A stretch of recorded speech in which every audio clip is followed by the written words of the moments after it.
Hola, ¿qué tal? Soy Valentina Herrera y estas son las noticias más importantes de este martes 15 de noviembre. Comencemos con información internacional porque el gobierno de Polonia confirmó que el misil que cayó en su territorio muy cerca de la frontera con Ucrania, en un hecho que dejó 2 personas fallecidas, es un misil de fabricación rusa. Ante esto, el presidente de Estados Unidos, Joe Biden, y otros líderes del G7, entre ellos los mandatarios de Alemania, también Canadá, Reino Unido, Italia y Francia, se reunieron en Indonesia, donde se adelanta en este momento el G20 para analizar lo ocurrido. Aseguran que van a acompañar todas las investigaciones. There is preliminary information that contests that.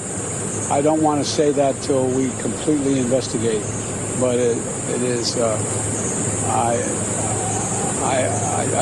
it's unlikely in the minds of the trajectory that it was fired from Russia, but we'll see. Por su parte, el expresidente de Estados Unidos, Donald Trump, presentó oficialmente sus credenciales con las que confirma el inicio por una reelección en las carreras presidenciales, esto de Estados Unidos. Insiste en que quieren recuperar de nuevo a su país. In order to make America great and glorious again, I am tonight announcing my candidacy for President of the United States. Hablemos ahora de noticias de Colombia porque el gobierno nacional presentó los detalles del borrador del que será el Plan Nacional de Desarrollo. Fue presentado ante el Congreso ese primer documento y se vienen varias reformas que tocan desde el trabajo sexual, el consumo de drogas, a la publicidad de alimentos para niños y jóvenes, y también abordan la protesta social. En lo que sí todavía no se ha terminado ese debate es lo que va a gastar y lo que va a invertir este gobierno en los próximos 4 años. Hace falta incluir, por ejemplo, la plata que le va a dejar al gobierno la reforma tributaria, que por cierto no ha tenido su conciliación. Y es que el plan de desarrollo de la era Duque tenía inversiones por 1.100 billones de pesos y aquí solamente están contemplados 1.048. Sin embargo, antes de que se angustien, tengan en cuenta que aquí falta una plata, la de la reforma tributaria. Lo explica el director del Departamento Nacional de Planeación, Jorge Iván González. Todavía no lo hemos incorporado porque todavía no se ha hecho la sanción final de la reforma tributaria.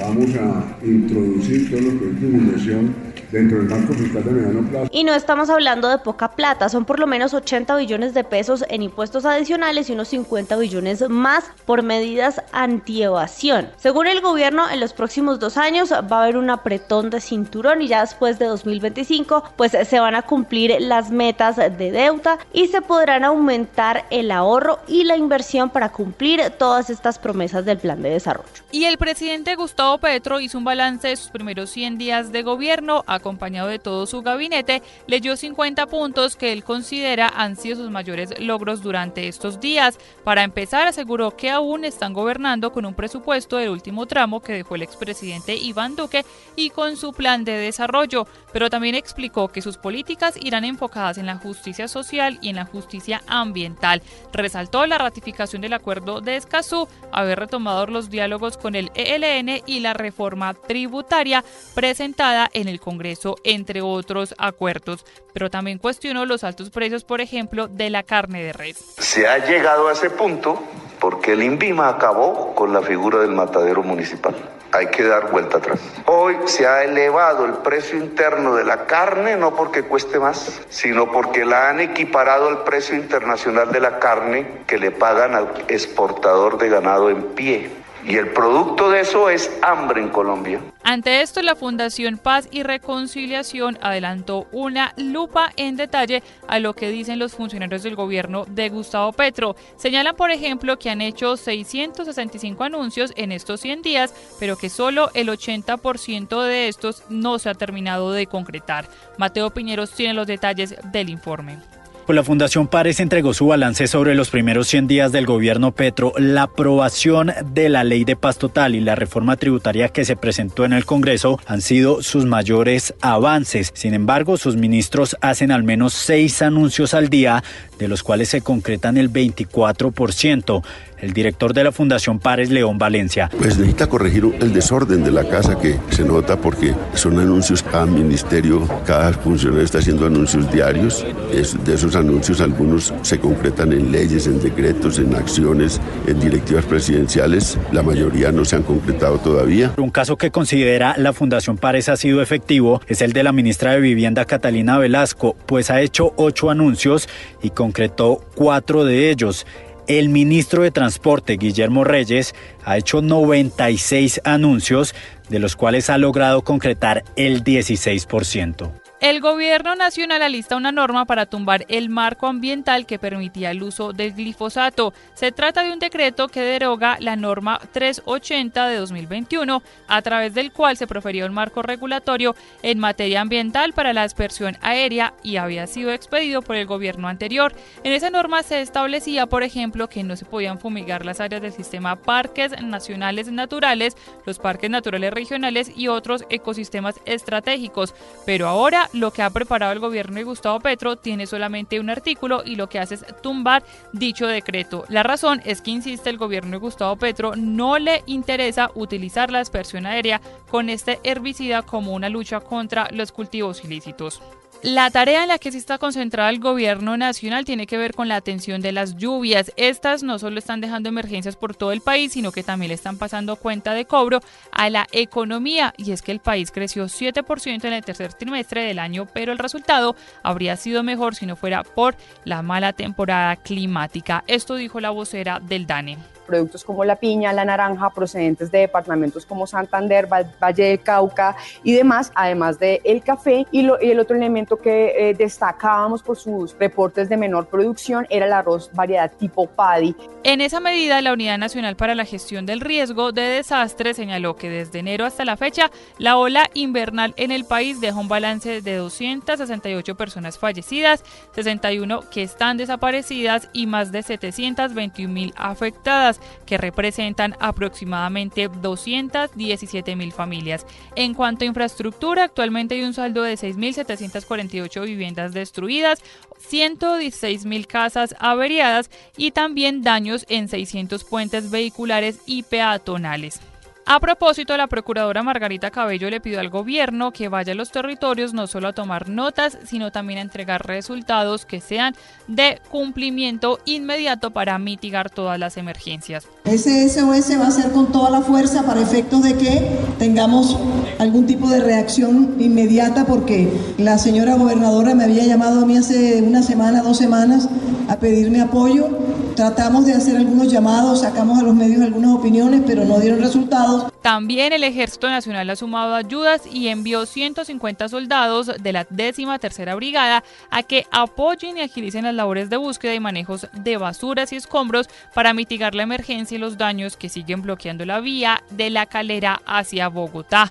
También los bomberos de Bogotá están trabajando para lograr, en la medida de lo posible, dar con el cuerpo del vigilante que desapareció tras la emergencia de este fin de semana. Insiste por su parte la alcaldesa Claudia López que la vía solo se va a habilitar el fin de semana que viene. Sobre estos planes de búsqueda habló Diego Moreno, director del Cuerpo de Bomberos de Bogotá. Hemos migrado a una siguiente estrategia y es la utilización de orugas para mejorar las excavaciones y los terraceos que necesitamos tener para poder cuadricularnos la búsqueda.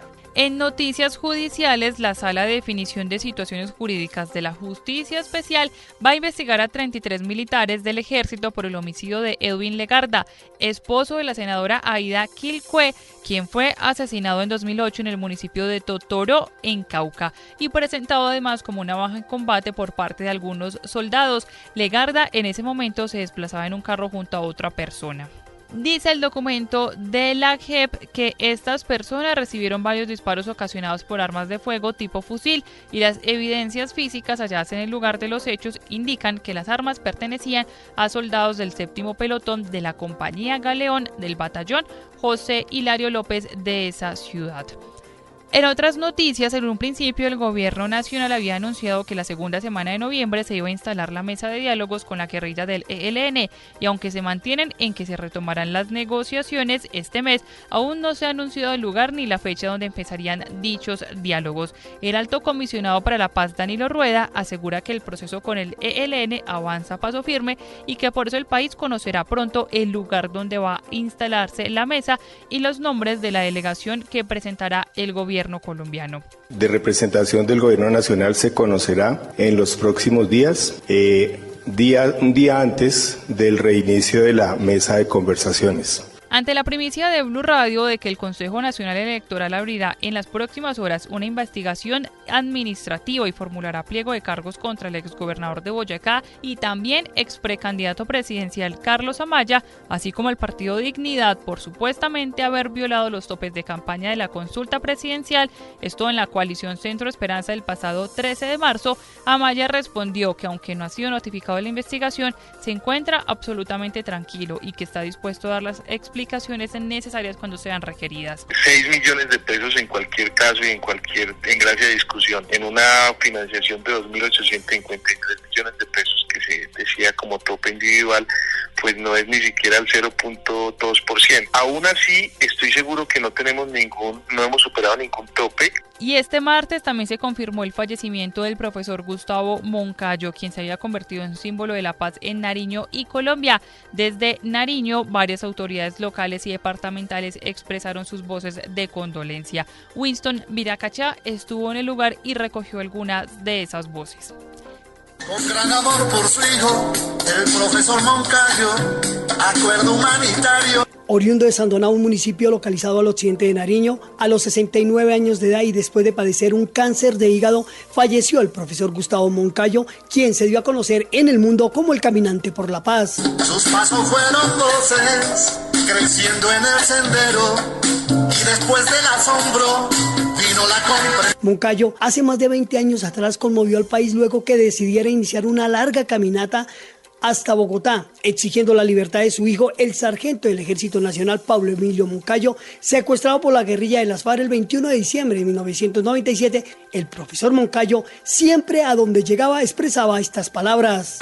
Sí, pienso que me siento orgulloso de saber que he sido una persona, un maestro, que he enseñado con el ejemplo una de las bondades que tiene el ser humano, como es la de sanar heridas, la de aprender a perdonar y enseñar que a través de la reconciliación nosotros podemos construir un mejor mañana para todos los colombianos. El alcalde de Pasto, Germán Chamorro, lamentó el sensible fallecimiento del caminante por la paz. Sí, pues es algo que nos golpea a todos los nariñenses, un ícono que lo fue en su tiempo con su protesta.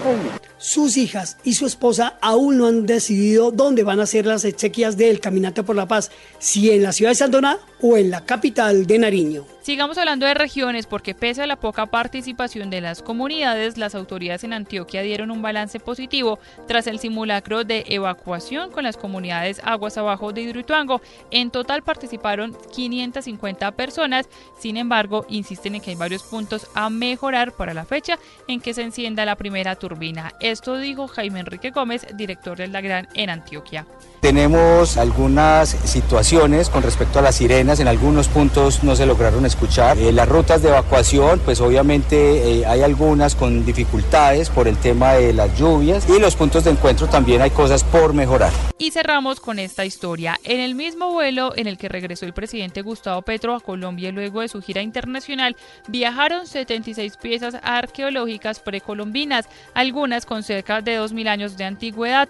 Varios de estos elementos se lograron recuperar luego de las gestiones con las embajadas y relaciones diplomáticas. Santiago Rincón tiene el recuento de estas piezas importantes para la historia de Colombia.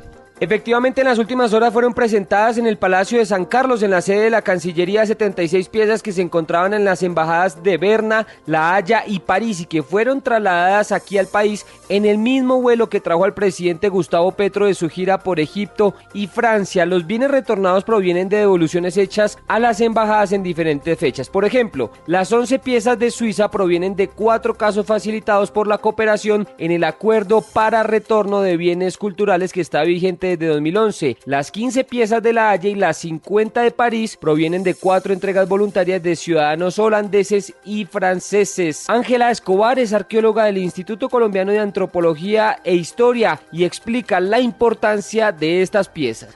Por ejemplo, la vez pasada no habíamos recibido piezas de la región arqueológica San Agustín. Esta vez sí hay de ahí, también hay de la región arqueológica Tolima y son en la mayoría de esas urnas funerarias con tapa. Y es que según la viceministra de Asuntos Multilaterales, Laura Gil, ya son en total 350 piezas que han sido repatriadas y que estaban en diferentes embajadas y consulados de Colombia en el mundo. Recuerde que puede seguir el desarrollo de estas y otras informaciones en blurradio.com. En Twitter nos leemos como @blurradioco. No olviden activar las notificaciones. Les habló Valentina Herrera.